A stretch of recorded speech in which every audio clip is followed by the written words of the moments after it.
This is the Protestant Libertarian Podcast, a project of the Libertarian Christian Institute and part of the Christians for Liberty Network. I really hope that you guys enjoy today's show.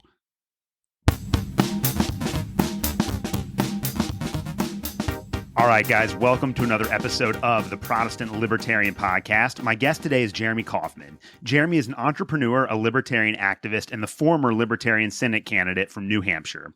He has been a principled defender of libertarian philosophy and is unafraid to express controversial ideas. He has recently been critical of Reason magazine for publishing an article that was perceived as being hostile towards the Mises Caucus and other Mises-oriented libertarians. I interviewed Reason editor Zach Weissmueller last episode about the controversy, and I wanted to give Jeremy an opportunity to share his thoughts on Reason and their stance on certain libertarian issues. Besides this, we'll be discussing Trump, the Mises Caucus, Chase Oliver, left and right libertarianism, LP New Hampshire, and much more. Jeremy, welcome to the Protestant Libertarian Podcast. Great to be here. Going to be a fun show. Oh, I'm excited for it, man. But before we get into some of the questions I sent you, just tell us about yourself, your background, and your work. Sure. I've done a bunch of different things. Entrepreneurially, I was the founder and CEO of Library, which also started Odyssey, which was a website used by, and still is used by, tens of millions of people as a sort of, in my opinion, a sort of next generation YouTube. This design that leaves people in more control. I'm no longer involved in those companies at all. I have no stake in them or anything like that.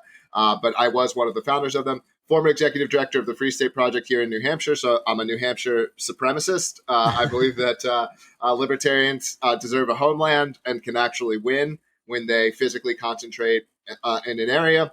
And so I've been very involved. I'm former executive director of the Free State Project. I ran for Senate under the Libertarian Party of New Hampshire. So I've been involved in LP stuff. And, I've been a libertarian basically for as long as I knew that it was something that someone could be. So it's been something that I've believed in for a very long time, basically since a teenager. Well, I came across you for the first time in 2022, and before I started my podcast, I was not online at all. I didn't have any social media presence or anything like that. And when I joined Twitter in 2022, I immediately started seeing like ads for your Senate campaign, which were hilarious. And I want to talk about one of them here in just a minute. But you ran for Senate in New Hampshire in 2022 as a libertarian. What was that experience like? Honestly, running LP, I think, is for an office like that is probably not very similar to running for other offices. It's, and there's obviously divide inside of the Libertarian Party on this, but for me, I kind of went into it sort of realizing, that it's not really possible to win as a third party. And so I kind of treated the race that way in the sense that it's a chance to potentially make some noise, potentially get some, attention to some issues, which I do think we were able to do. Certainly, we were able to raise the profile of New Hampshire, the Libertarian Party of New Hampshire, with some of these clever advertisements. And they got some discussion. They broke through to, Reddit's Our New Hampshire. They broke through to certainly some and let me tell you, Reddit Our New Hampshire absolutely hates the libertarians. So they broke they broke through to some national media. They were getting hundreds of thousands. I think the most popular one maybe crossed 1 million when you count the TikTok views. But so they got attention. They, in my view, 90% of people are pretty much marching lockstep to press R or to press D. And so this idea of persuasion is that these people are sincerely persuadable, I think is kind of a fake idea. But it was interesting. It was good to have done it. Like, I'm glad that I did it. It was kind of good to learn, more about politics and the political process. And it got me involved with the Libertarian Party nationally, which is something that, a lot of people aren't fans. And I guess maybe I'm not either, but to me, it's like, it's called the Libertarian Party. Like, it's the Libertarian Party. I'm like, well, that's me. I'm that, and so it's really tough for me to, let go of that word. I was on Oren McIntyre's show the other day, and, he's like, well, just don't call yourself a libertarian anymore. But like, that's what I am. We have decades of intellectual tradition. Maybe we're over a century. But, certainly going back to, Mises, this, Mises, I mean, and by the way, I'm not even like you have to take sides. Like, I think Mises and Rothbard and Friedman and Nozick, and with Nozick and Friedman being more on the sort of other side of things than say Rothbard. Like, I think they're all great. These people are in 98% agreement with one another, which probably ties into some fights in the Libertarian Party. But yeah. So it's like, I think all this stuff is great stuff, and I think we deserve the ability to try to live under these principles. But there's no frontiers left in the world, and so we've got to kind of go out and make one. And so my orientation is mostly that way at this point. I'm kind of past persuasion, and it's more, there's enough of us who already are persuaded. Let's work together and achieve something rather than trying to persuade everyone else. I don't want people to give up. I'm not like, you're a fool if you're trying to persuade people. Some people mistake, like, I'm just past it. If you still think you can persuade people, keep doing it. I'm not trying to talk people out of that. But for people who are like, maybe this isn't the way, maybe persuading everyone isn't possible, then I think you start to align with this New Hampshire strategy. Yeah, and that's why I really like a lot of your more provocative content, because I do think that, again, it's fundamentally premised on the idea that a lot of people are not going to be easily persuaded, so you might as well pick out kind of the hypocrisy from both sides. And like, my absolute favorite advertisement that came out of your campaign was the one called "War is Gay," and I shared that with a lot of my friends. Everyone got a good laugh at that. I see you're holding up your mug that says that right now. I want you to explain that to my audience. Like, when you say "war is gay," what do you mean by that? Oh man, I mean, explaining jokes is always a dangerous thing, and actually, as a rule, I try not to do it. But rules are meant. You understand the rule, then you break the rule. So we'll break the rule here on your show. So there's a couple of things. So one of my regular beats, which this ad is certainly a part of, is sort of pushing back on this tide of pervasive, progressive values. So you're saying something, even just saying war is gay is obviously, you're not, at least the most common reading would be that you're not directly speaking positive about the word gay. Now, I don't actually have something, I'm not strongly against homosexuality. My stance would be that this is like a very, very like mildly bad thing, but certainly like not something like I could still be friends with you. I could be, it's just something that's like, but we shouldn't be glorifying it. It's like basically my stance on this. And so to me, level one is we've gotten too sort of positive. This stuff should be allowed, but allowing it can't be that we're speaking about it in too positive fashion. So first, it's pushing back against that. Second, it's sort of ribbing on the sort of this sort of confluence of sort of woke DEI stuff with the military industrial complex, which was obviously a phenomenon. Well, who knows how long it's been going on for, but it certainly got very big in 2020 when you had, the CIA putting out, these commercials about how they're, all into racial equity. And you've got all of the largest military contractors, in the world, marching lockstep with the LGBT, Q stuff. And this is, I'm not too conspiratorial about all this stuff. I honestly think this is sort of just capitalists being ruthless capitalists is sort of the most sensible explanation of this. But I want to push back against this, this kind of thing. And so it's sort of mocking this whole idea, that it's okay to bomb other people so long as the right genders and sexualities are dropping those bombs. Which is, hey, I'm not going to claim I'm that I invented that joke. Obviously, that joke's kind of been in the ether for a while, but we did a spin on it, and I claim to be the chief, diversity officer of Halliburton, and I just do a little ad lib, and Dan Smots, who's a brilliant videographer and producer, also did some really great work with it. And so there's I think I did 6 or 7 total, and they're just like these 2-minute commercials that are satirical, but they're satirical with a point. That's also, that's important to me, that there does always have to be a point. If you're getting attention, it can't be just to be funny. It can't be just to be provocative. I mean, well, okay, on Twitter, you can sometimes just be funny, but like you should generally be, there should generally be some kind of point to it too. Yeah, that makes sense. Well, you did receive a little bit of notoriety, even in the mainstream media, with what happened at the Libertarian National Convention. You were the guy that was kind of famously holding the sign that said "MAGA is socialist" when Donald Trump walked on the stage to give his speech, which I thought was brilliant in a lot of ways. I wanted to talk to you about the LP convention because obviously it did not go the way that a lot of people thought. We wound up nominating Chase Oliver, and at the end of the LP convention and on social media, you've kind of suggested that maybe actually supporting Donald Trump, not wholeheartedly, but that might actually be the best path forward for liberty, which has caused you to receive a lot of flack from some quarters of the libertarian community. So I just want you to explain that. So what do you mean when you say that MAGA is socialist? What do you think about the Chase Oliver nomination, and why might Trump be a viable alternative for libertarian candidates or for libertarian voters? Yeah, so there's a lot there. So to me, the Libertarian Party, again, literally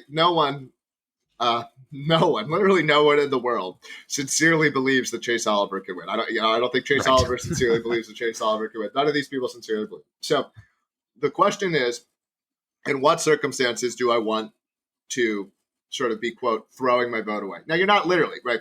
The point is, you're signaling some kind of viable alternative. You're hoping that you're trying to send this signal that I know that I'm voting for someone who won't win. That's how much I dislike these two choices. So if you're doing that, you're trying to build momentum around something else. And to me, Chase Oliver is not the kind of person that you want to be the flag bearer of the Libertarian Party.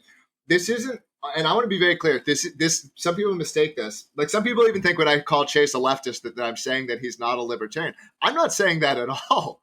I'm happy to believe that, and we could debate this, but we could take it as a given that Chase is completely in lockstep with the Libertarian Party national platform. I think that's debatable, but let's take it as a given. If you take it as a given, you still have this question of, who is he bringing in? Is he making this movement stronger? Is he attracting the right kind of person? And if you were at the national convention, the types of people who are supporting Chase Oliver are not the kinds of people who I want to be building a movement around. They're entirely the kinds of people who I think give libertarianism a bad name. And I think it gets to what I want people to see out of this more than anything else is this sort of left-right divide is not this invented thing. Libertarians are not neither left nor right. Left nor right, whatever it's capturing, I think it's capturing something like inclination to egalitarianism. There's also this aspect of it that's sort of how local our morality is. I'm not sure why these are so co-aligned, but they seem to be. And on this scale of things, Chase is on the left. When he talks about legalizing guns, he talks about how it's going to help oppressed victims, right? He would never talk about legalizing guns to, stop Black Lives Matter rioters, right? And so this way at which you come at things, it's gonna affect everything. And so Chase is going to attract people who are, the furry who is upset about the gender queer who is again upset. There are plenty of these people who are upset about government. I mean, you can find plenty of transgender people who are like, arm the queers, whatever. And to me, it's like, well, look, I think we should be taking these people's votes if they want to vote for us, but I don't think these are who you're trying to recruit to the party. I don't think this is who you're trying to center the party around, and so this is who I think he's bringing in. And I think it's fundamental to his psychology that he, attacks everything from the left. And so this is why you see the pro-masking, the pro-transitioning stuff. It's a part of our, psychology. I mean, I was fighting with Chase Oliver. Like, Chase Oliver still thinks Matthew Shepard was like a victim of like gay hatred and not involved in meth deals, And so this is anything that touches this stuff. He's not going to be a truth-seeking person. And so this was my issue with Joe Jorgensen as well. I don't know when you had the last LP candidate who didn't insist on talking like a leftist, and it's a big problem. And it's so part of what I'm trying to show is the path to victory is not by coloring within the progressive rails. Libertarianism and honestly, there's no path to victory doing that. There are truthful things that need to be said that are completely outside the progressive Overton window that are central to achieving a libertarian order. And so this idea that you're going to win by persuading these leftists to become libertarians, whereas on the other hand, the right feels that half the right is too soft and too weak, and 80% of Republicans are just Democrats, which is honestly a low percentage, Right. and so there's this huge. I mean, why is LPNH so popular? Because on Twitter, on social media, right? LPNH is the most followed state affiliate. LPNH is popular because we talk about things that people want there to be talked about, but that no one does. And so instead, to see the Libertarian Party being like, well, let's only say things that the Washington Post and the New York Times would feel okay. It's like, what are we doing here, guys? This makes no sense. But nonetheless, this is what at least half the party thinks is the best strategy. Yeah. So where does Trump fit into all that for you then? So you held the sign that said MAGA is socialist, which, I finished about a couple weeks ago, David Stockman's book, Trump's War on Capitalism. And he kind of shows how Trump really was just another giant, big spending Republican. So I think that's completely correct. But then you've also kind of suggested that maybe again, strategically, Trump might not be a bad vote for libertarians. So just walk us through that. Well, I'm not going to defend Trump's record. Right. And the claim that MAGAs are socialists is probably still one that I would believe is factually true, but you don't really have any good choices here. So you've got one candidate who I do think ends up being clearly better, and you have a candidate who, and certainly in many ways this is what's the worst part of him, but he's completely unprincipled. He only cares about his own sort of power and attention and himself. But look, at least you have something here that you can work with, right? So if Trump rewards those who flatter and pay attention to him, then you can use the strategy of flattering and paying attention to him, right? That's actually easier to work with than someone who's a sincere socialist or sincere. So it's Trump rewards those who reward him, and so there is. I think it is. I'm not saying it's a given, but it is possible that you get something by showing him that, hey, this block of people supported you. This doesn't make him a libertarian, and it also doesn't make it at all a given that you actually get that deal. I mean, this guy's whole thing is offering deals, and then he doesn't consummate a lot of them. So I'm not saying to trust him. I'm not saying it's definitely going to happen.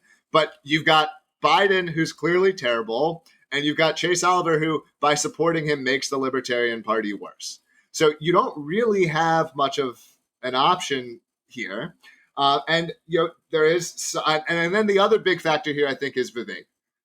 If Vivek ends up with any power or influence on the other side, this guy is smarter about how to dismantle the administrative state than literally anyone in the Libertarian Party.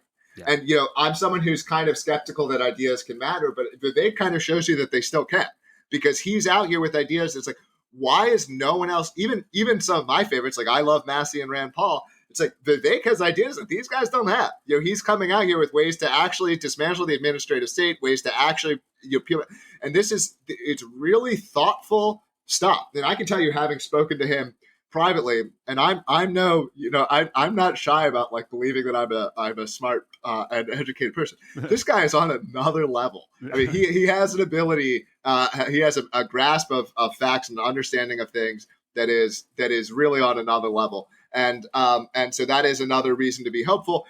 Not a given. Trump may give him no power at all, but if he ends up with anything on the other side of this, then that's a real reason to be hopeful.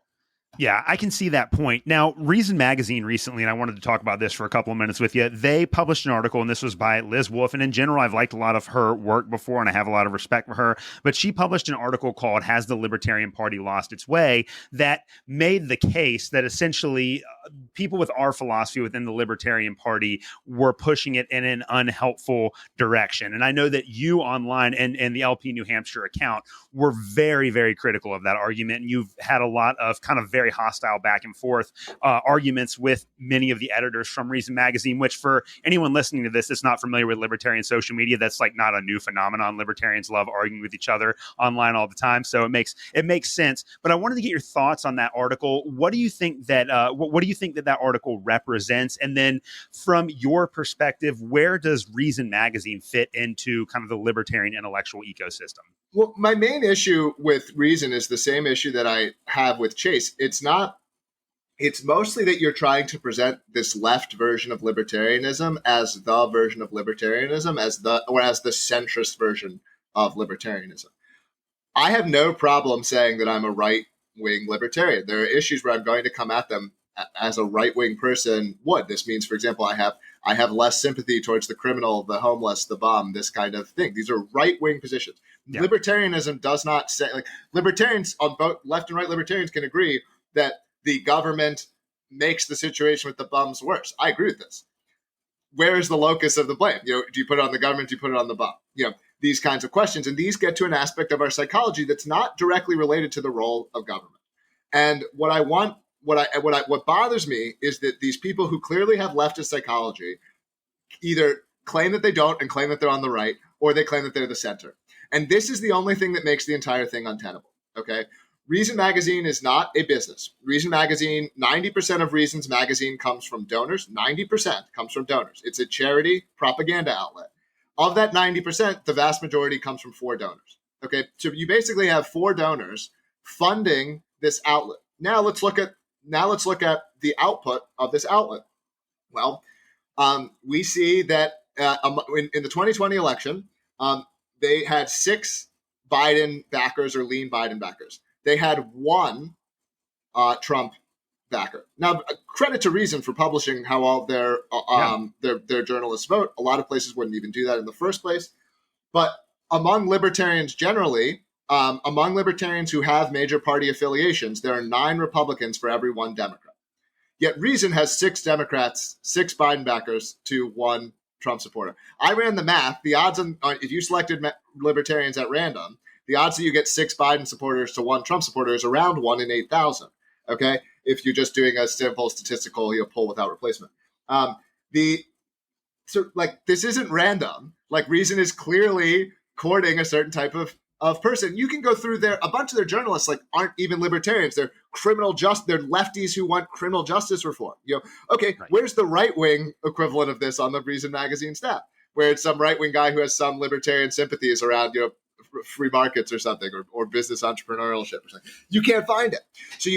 So this is the only problem. If Reason said we're a progressive libertarian publication, we come at libertarianism from a progressive angle, I'd be like, fine, we can work together where we agree. And same with Chase Oliver. If Chase Oliver could say, hey, I'm kind of a left libertarian, and so we agree on the role of the state, but I'm going to come at this stuff from a different angle. Okay, fine. The only thing that makes these such a battle is this claim to the mantle of libertarianism itself. That Reason wants to claim their centrist libertarian publication, and Chase Oliver wants to claim he's just a textbook Libertarian Party candidate. This is the aspect that makes that, in my opinion, causes the conflict.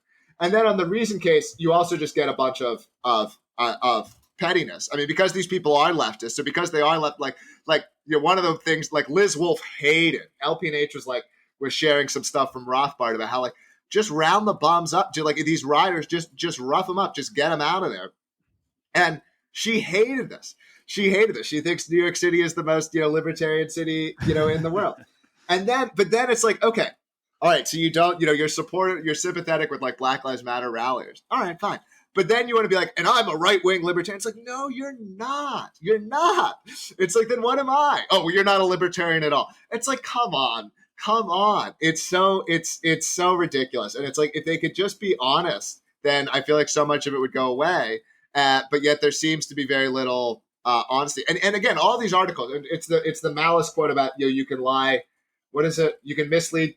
They're factually, I'm not saying that their facts are literally wrong, but they pretend that the answer to the facts isn't there, and they wouldn't mention it, and so on.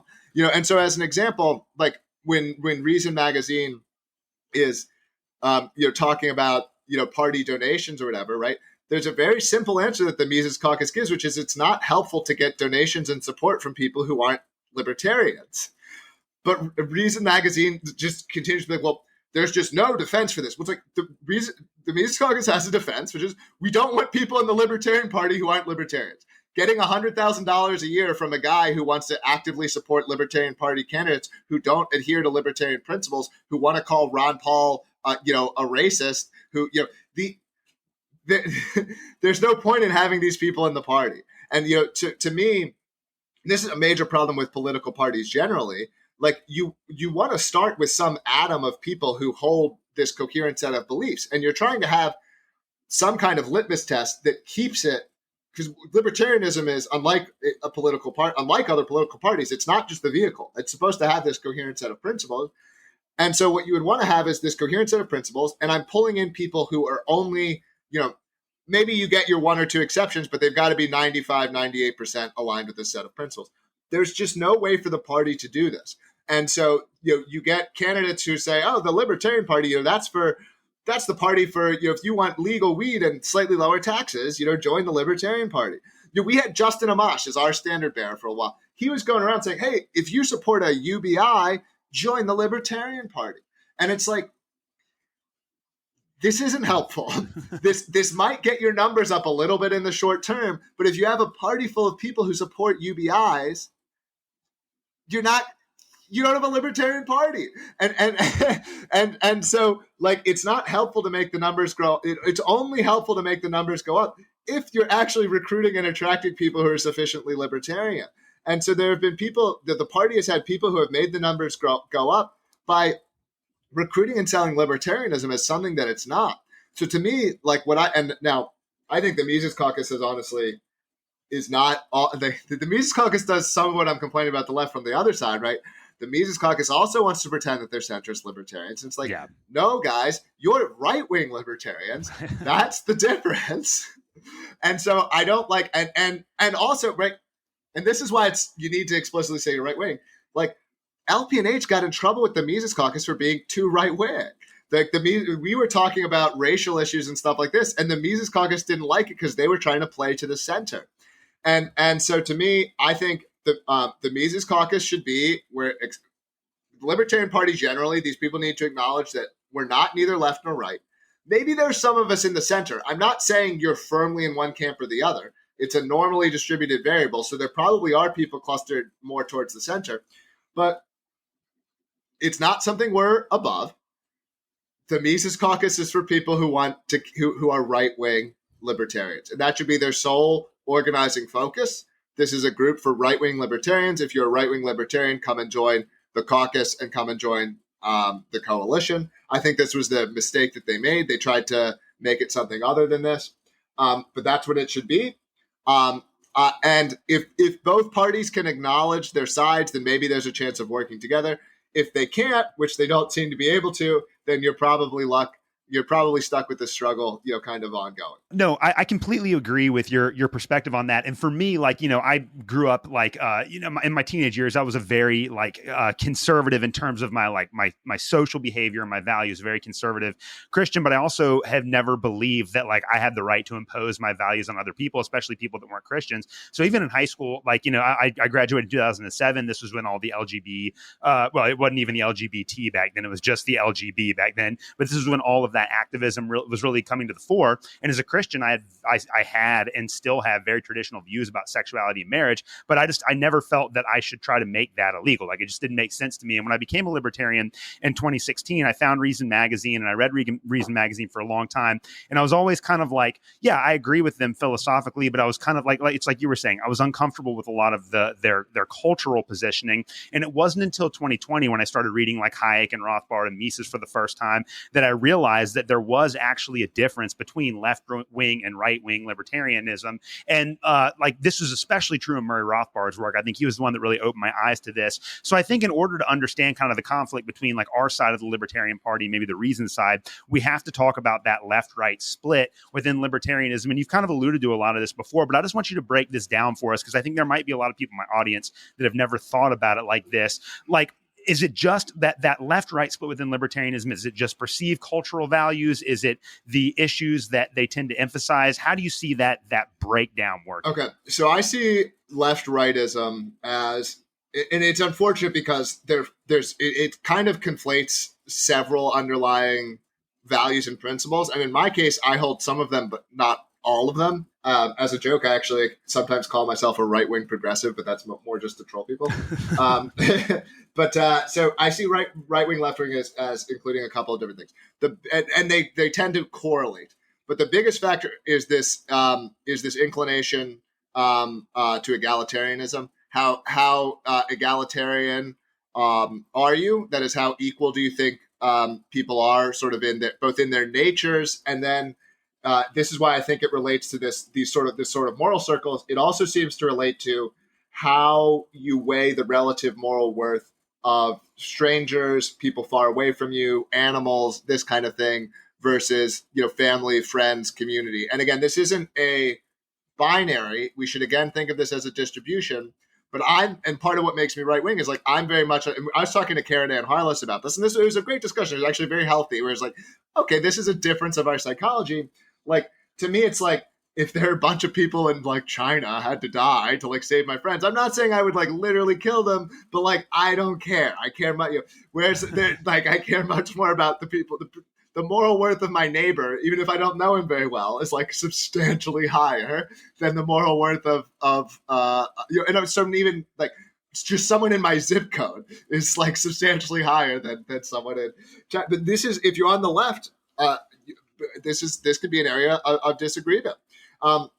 So I think these are, to me, that's the big aspect of left right. There is another aspect of right, which is conservatism versus progressivism. Now, conservatism, I think, correlates with being right-wing. So most people who are right-wing are also conservatives, but not all are. And so conservatism versus progressivism to me is conservatives have a bias towards keeping things as they are, a sort of status quo bias, and progressives don't have that bias. They're much more comfortable. They're much more comfortable with change. I think I don't think a status quo bias is entirely wrong. The best argument for conservatism is the Chesterton-Spence argument, which I can explain. It's a short one. I can get. So the idea is you buy a piece of property, and there appears to be this fence on the property, just for no reason at all. You can't understand why the fence is there. You like study the fence. You're like, I just can't see a reason for it. And you pull out the fence and the next day a wolf eats you or a bull runs you over. Right? And so the idea of this argument is that like there may be aspects that are of our society that are maintaining civilization in ways that we don't fully understand. And so you just don't tinker with them because they may be doing things that you don't understand.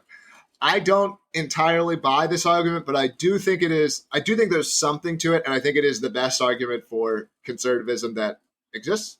Because I do agree with the sort of conservative idea that sort of modern society is precious and rare given human history, and so the idea that we should take it for granted, I do agree with the conservatives that we shouldn't. At the same time, I see there as being a decent amount of room for improvement, and I'm comfortable with a number of things that probably conservatives aren't comfortable with that are new. Like I'm an inventor, I'm an entrepreneur. Like I'm very comfortable with novelty. I'm very comfortable with things that are a little bit icky or weird. I can be lab grown meat. Like I'm not saying I want to be the first to eat this, but I'm very supportive of the idea. In abstractly, whereas DeSantis is banning it, and so this is why I say I'm right wing but not a conservative. Is I don't share a lot of those moral intuitions where things need to stay the way that they are, but I am very pro my neighbor over the foreigner, and I'm very realistic about there being differences between people, substantial ones, and so I think that these are firmly right wing positions, and a lot of the differences that I would have with other members of the Libertarian Party are in those two areas. Yeah, that makes a lot of sense. And this is something I was talking to Zach about yesterday, and I want to get your perspective on this as well. I feel like there's a space within libertarianism for both the Reason Magazine approach to liberty and then like the Mises Institute approach to liberty, and that kind of like you were saying before, if each side was just like conscious about their bias and they explicitly said, we are, and I think the Mises Institute actually does a very good job of this, of kind of explicitly saying we are right-wing libertarians, our philosophy is going to cater more towards that demographic. If Reason was able to do the same thing on the other side and say, hey, look, like we are approaching libertarianism from the cultural perspective of progressivism, do you think that could be helpful in bringing people in our culture together? together into the libertarian fold? Like, is it a good thing that there is a space for left-leaning libertarians and right-leaning libertarians? Or what do you make of that dichotomy? It's my only hope for to end an existential struggle, because if there, I'm not saying it will even work. I want to be clear. It's just the only thing that seems like it could potentially work. Like if because if the sides can't acknowledge this, then you're both stuck with both sides trying to claim the mantle of true. I'm the true centrist. I'm the one true libertarian. This kind of thing. I mean, maybe it's not possible. This does get I think that a lot of our politics, libertarians tend to be very deontological. That is, they have strong moral rules about do's and don'ts. It's instrumentally wrong for me to interfere with your body or your property and so on. And I agree with these rules. I would say morally, I'm probably more on the deontological side of things.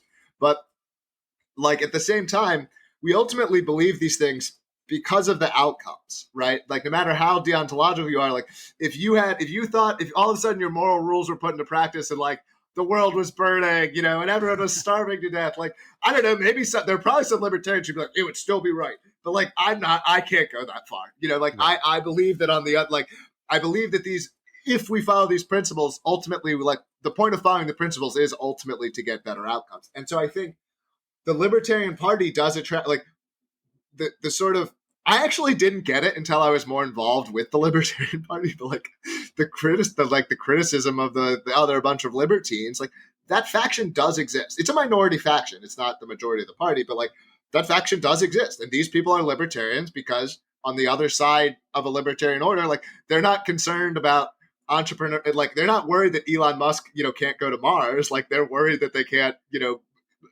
buy hookers and blow or whatever, and I'm I agree that like you should be able to do those things, but it's not why I'm a libertarian. Like, and so to me, my libertarianism has always been very motivated by entrepreneurship, human ability, creating things, and I see the government as in the way of that.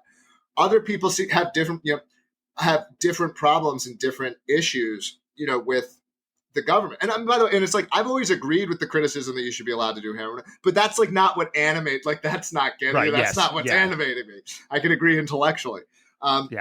So, but what animates people is, and so this affects, this is why people are in the party. So if what people are envisioning on sort of the other side of some reforms is vastly different, then there might not be a way to work together. Because guess what?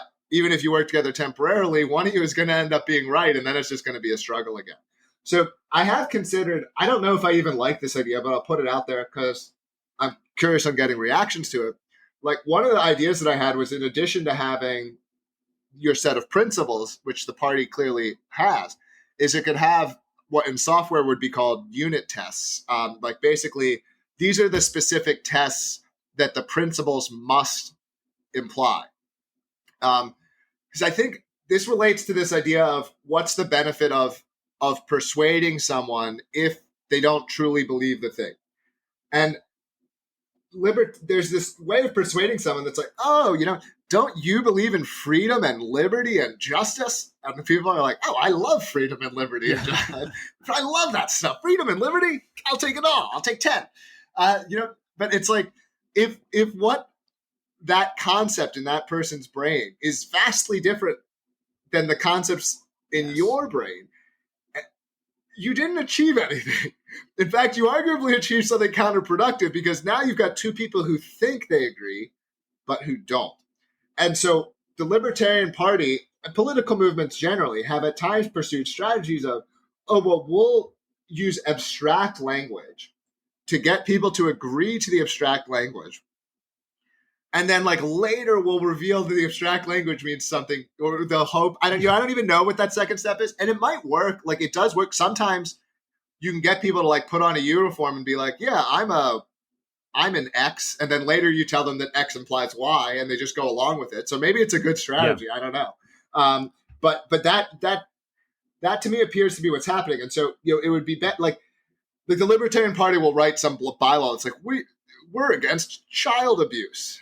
Okay. Like, what's child? Like, you didn't really, if we don't agree on what child abuse is, then us both agreeing that we're against it, like, doesn't really say anything. And so, you could be more specific about the implications of these principles, but in doing so, you probably would lose, members and agreement, because the only way you're getting people to be on the same team is by using a referent that they don't agree on the underlying, what the referent is referring to. They don't agree. And so I don't know.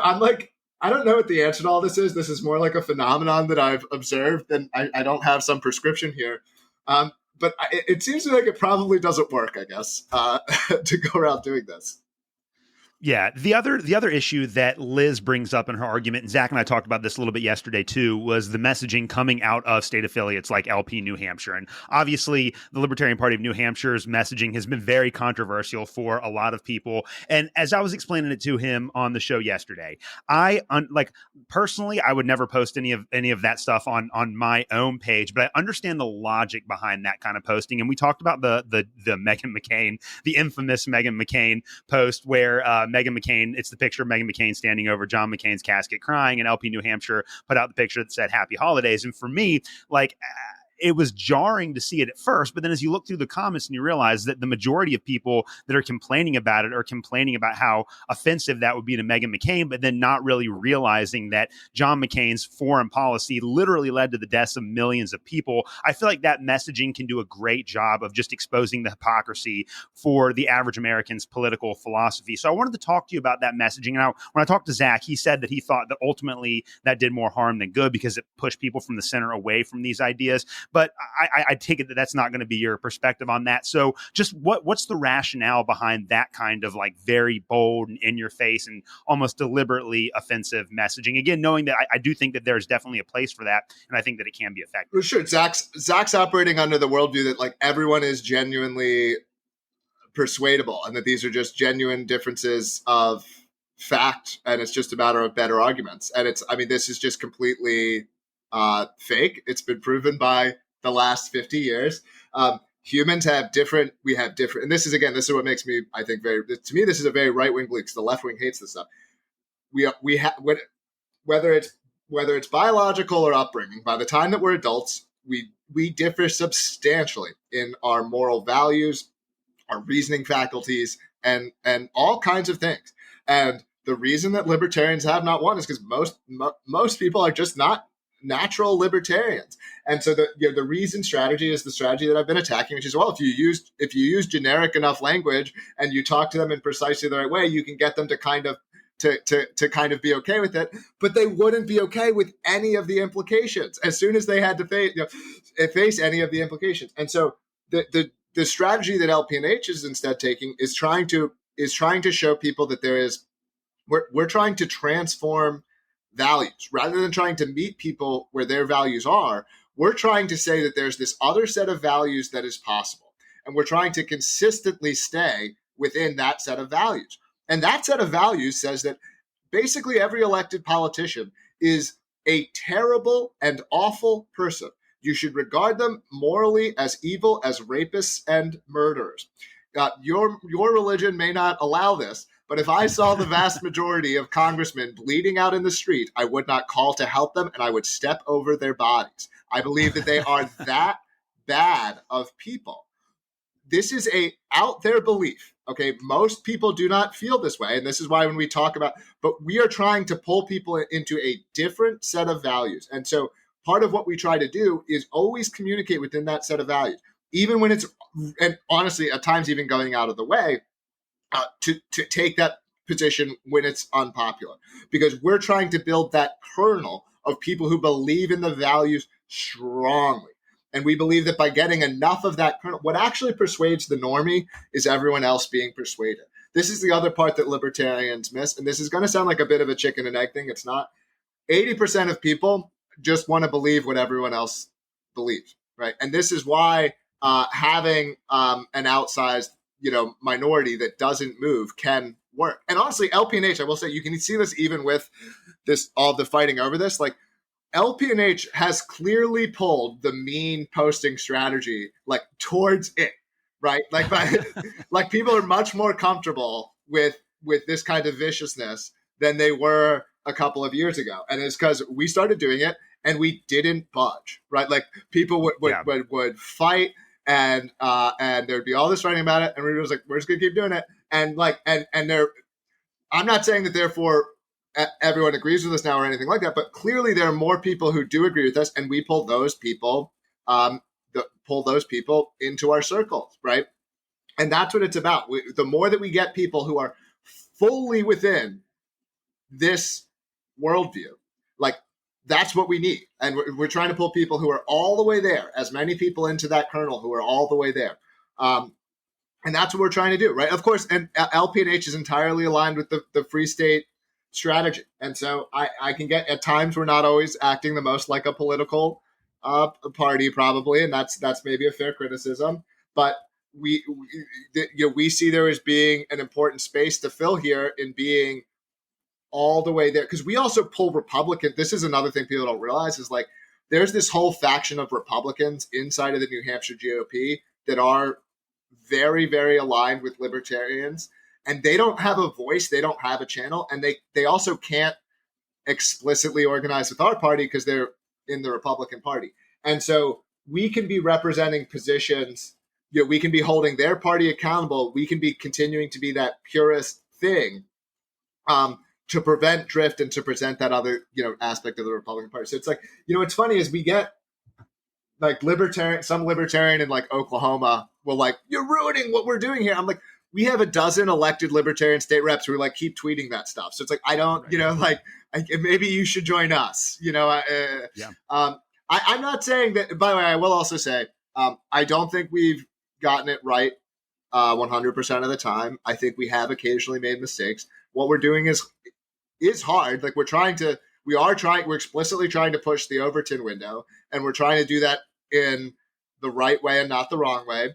I would defend the majority of them, and I think the nature of what we're doing is, sometimes you will miss occasionally, but that's okay. I think, given what we're trying to do.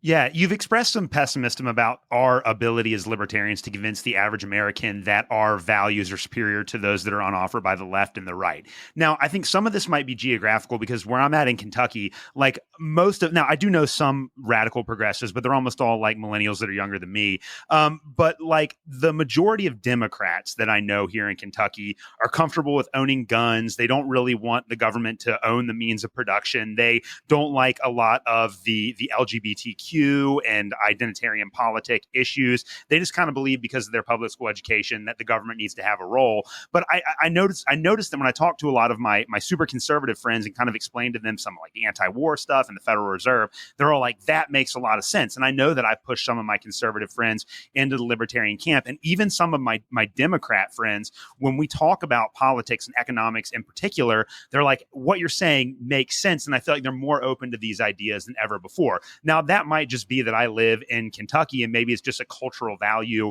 in my state. So I kind of feel optimistic about being able to convince people. But what do you think about our actual potential to push the average American closer into our camp?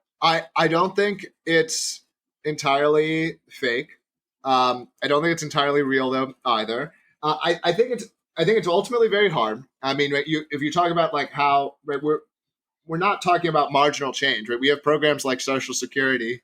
Everyone's paying 8% tax every single year. And this is a tax that I believe it's something like 97, 98% of Americans are like, yes, I would like 8% of every paycheck mandatorily taken. So I think national strategies for libertarians have to change. Like there's no repealing Social Security. Like maybe you could get some kind of like libertarian carve out type thing. I think this is where I think Angela has done something very smart, which is like if she can make, or anyone can make, libertarians into a real political bloc with real demands, like make libertarians a special protected class, like and if you're in the libertarian class, you don't have to pay Social Security, like right, yeah, maybe you can do things like that.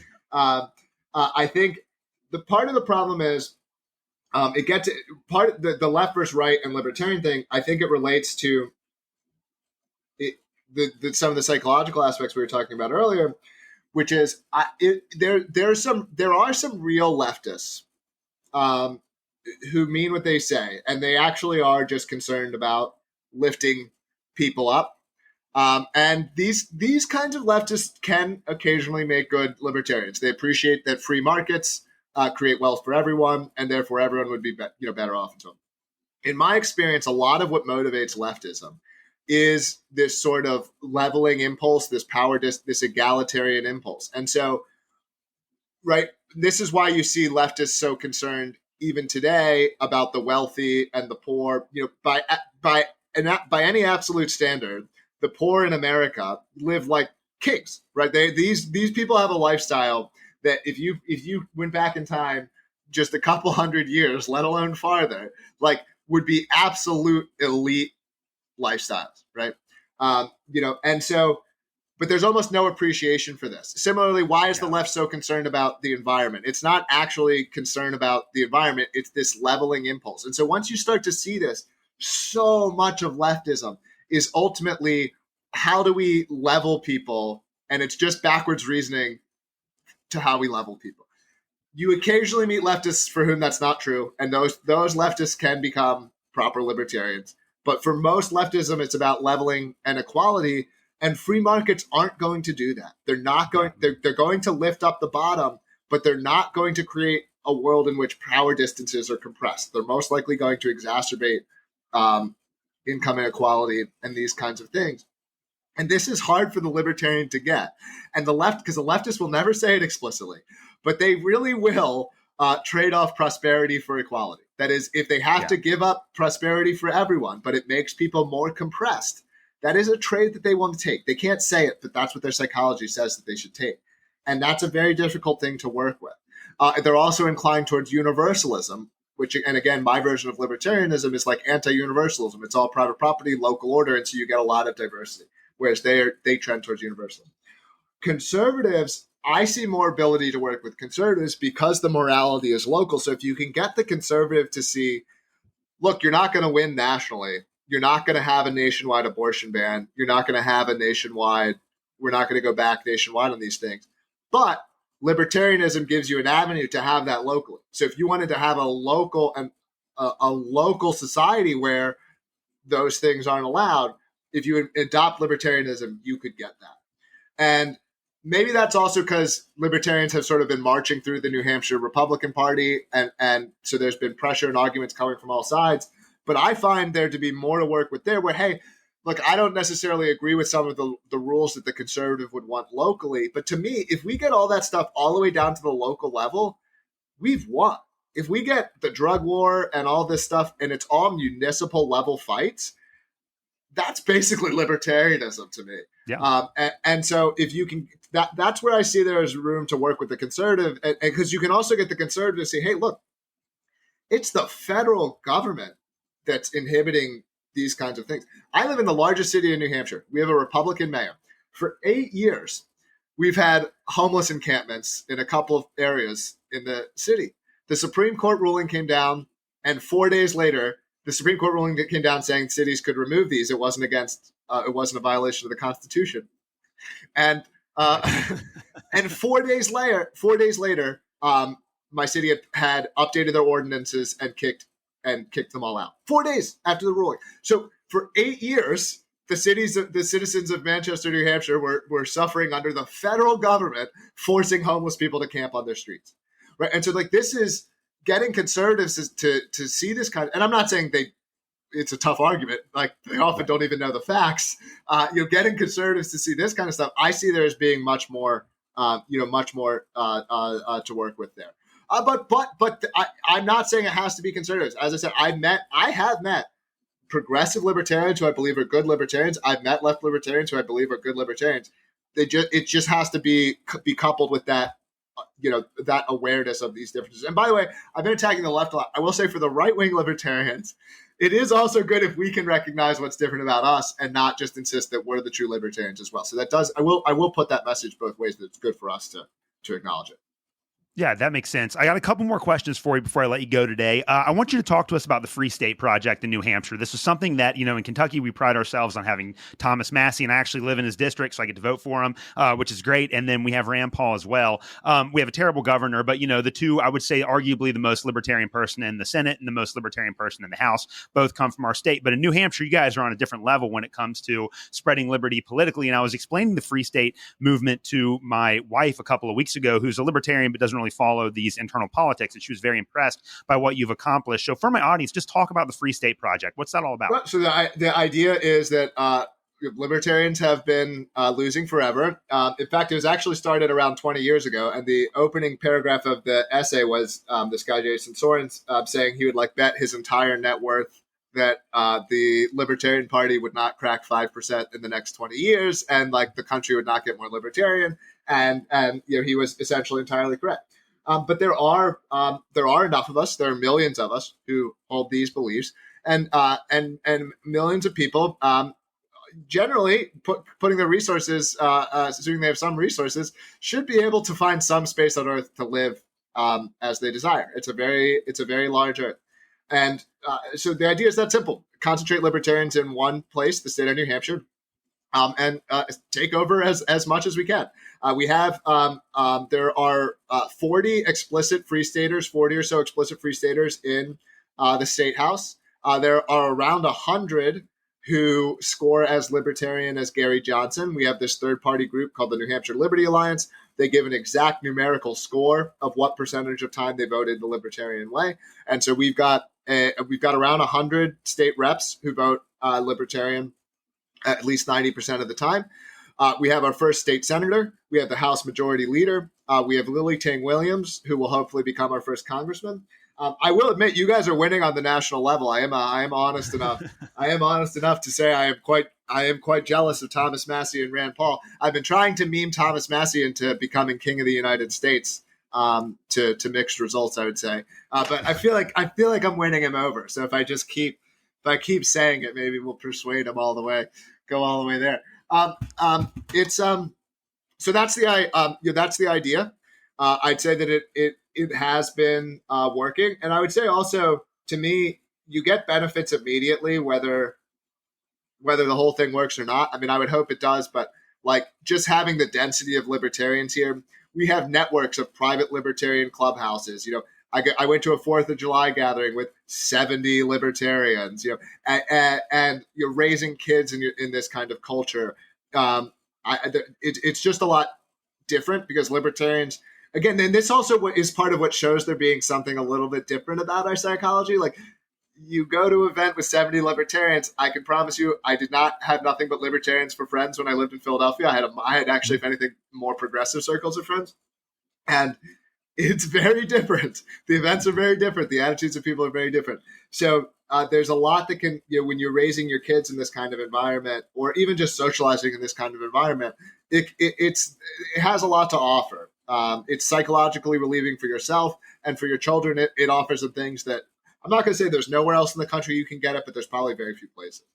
No, I think what you guys are doing up there is great. Second to last question I want to ask you is on vaccines. You took a little bit of flack from the Mises wing of the Libertarian Party because you came out in favor of the COVID vaccine, and I've been critical of it on my show. But at the end of the day, I ultimately believe that everyone has to make that choice for themselves. What's essentially your position on the COVID vaccine? Well, my position is probably more nuanced than being strongly pro. I mean, obviously it was not an effective vaccine. They lied about it in a number of ways. I think that specifically the claim that it didn't achieve anything at all, I think is very much implied to be false by looking at the comparative morality of the at-risk groups during the period at which the vaccine worked. The vaccine did offer, it was prophylactic for a certain time window, right? I don't believe it did nothing. And so you can see, and COVID did actually kill a lot of people. This is, I feel very strongly that this is true. Right.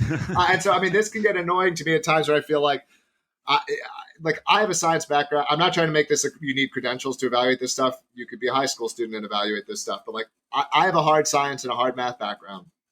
When I attempt to analyze the data, myself, it really does seem like at least some lives were saved by this thing. That doesn't mean that it was a good idea to give it to young, healthy men.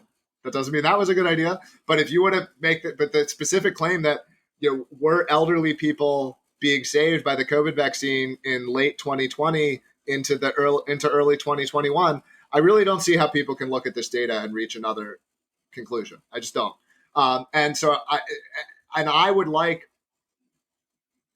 I know it like we have this sort of a professional managerial class that can't be trusted, but like science is good. Like the practice of science itself is still like, we shouldn't be throwing all this stuff away. And so I see this sort of reactionary impulse that I think has spread from COVID to like, don't trust anything, anything the scientific establishment tells you. Don't trust all vaccines. Don't trust and I'm not defending the entire status quo either. I think there's probably room for nuance in some of this stuff, but there's this sort of reactionary attitude towards things that I think is also false. And I would like to stay on the side of. I still like science. Again, it's weird that being like, we need to be on the side of science. Like this becomes coded. Like if I were to say that, it's become this thing that's like coded as like, that guy can't be, but like I do actually believe that like science is real. Yeah. A lot of it has been corrupted, but we need those traditions to carry on. And science is a psychological archetype. So there are people with that archetype who are going to continue to exist, and maybe it will move out of academia. Maybe it'll move on to archive.org and other places. But we need the practice of studying things, writing studies, writing papers, collecting data, analyzing it, arguing about what's true. This is what this is what's helped build a lot of the modern world, and it's beautiful stuff. And I want it to continue. And so I would like it to be these, this fact-based stuff. And I see people getting sort of at times like they're getting hoodwinked, I think, by bad or weak arguments. I'm not saying that there aren't good arguments out there as well, but we've got to make sure we're finding the strong ones and the right ones. And we don't want to become reactionary just because we certainly were lied to or misled about many aspects of COVID, but that doesn't mean therefore everything else is false or therefore the vaccine was pure poison or things like this. So I think the truth is a bit in between here. Yeah, it makes a lot of sense. Well, the last question I want to ask you has to do with the 2024 presidential race. So it is Tuesday, July 9th as we're recording. This is going to be a couple of days before it's released. And so I think everything is up in the air right now. But right now, the presumptive frontrunners are Trump for the Republicans and Biden for the Democrats. Now, I don't think that anyone really believes that Biden is going to make it, maybe like even survive until the election in November. And I'm not so sure that Trump will make it politically as a politically viable candidate until November. And then, of course, you have RFK, who might be running the biggest third-party campaign since Ross Perot. And then you also have Chase Oliver. I just want to get your perspective on this. What do you think is going to happen? Well, do you think Chase Oliver is even going to break 1%, given the obstacles that he's facing this time around? Is RFK going to be a real force for flipping these parties? Do you think it's Trump's to lose? What are your thoughts on the election as we stand right now? I think RFK has no chance. I don't really know why he's taken so seriously. I think Chase, does he break 1%? Probably not, but maybe it's not impossible. Honestly, like I don't think he's a bad politician. Like if were to grade him abstract, like I can say things. It's my popular. I think Barack Obama was a good politician. Oh yeah, absolutely. Right? And I think Chase Oliver is a decent politician. If I just judge him abstractly, plausibly he was the best politician running the LP cycle. Yeah. He just has a different perspective than me on many things. And so maybe with Biden imploding, it'll be obviously the big question is whether Biden gets swapped. And I'm pretty close to a coin flip on that one. If Biden really, really hangs on, he probably can keep it. If he does that, I think Trump wins easily. I think Biden has to willingly step down, right? So this is interesting because you now have this thing where it's like this whole thing hangs on like one, honestly, partially senile man who is almost certainly extremely, extremely narcissistic, right? Like this guy was like pathologically lying about his educational history in the 1980s, right? So this guy is almost certainly a pathological liar and a pathological narcissist. and now he's going senile. And so you need to persuade a pathologically lying narcissist to surrender power and convince them that they are, in fact, not as talented and great as his psychology has almost certainly primes him to believe that he is. And that everything is kind of hanging on that. If he stepped down in the right way and started saying the right things, and the Democrats put up the right Democrat, I think you'd have a Democratic president in 2024. If he hangs on, it's Trump easy. Or I think even if they replace him in a way that's sort of even slightly adversarial, and it's already become slightly, like, the more adversarial it becomes, the worse it is. Then it's Trump again easily. The only way it's not Trump is if Biden voluntarily steps down in like the next couple of weeks. That's the only chance the Democrats have to not have Trump as president, I think. Yeah, that makes a lot of sense. Well, Jeremy Kauffman, it's been great getting to meet you, and I really appreciate you taking the time to come on the show today. Before I let you go, where can people find and follow you? You should follow me on Twitter. I just crossed 50,000 followers. You can follow me at my full name, Jeremy Kauffman. Perfect. Well, thanks again for coming on the show today, Jeremy. Thanks. Thank you for listening to another episode of the Protestant Libertarian Podcast. If you have any questions or comments, please reach out to me at theprotestantlibertarian@gmail.com. You can also find me on Twitter. You can follow me at the handle @ProLibertyPod. Again, that is @ProLibertyPod. And you can also visit me at theprotestantlibertarianpodcast.com. At theprotestantlibertarianpodcast.com, you can also support the Christians for Liberty Network and the Libertarian Christian Institute. Thank you guys so much for listening to this episode, and we will see you next Tuesday.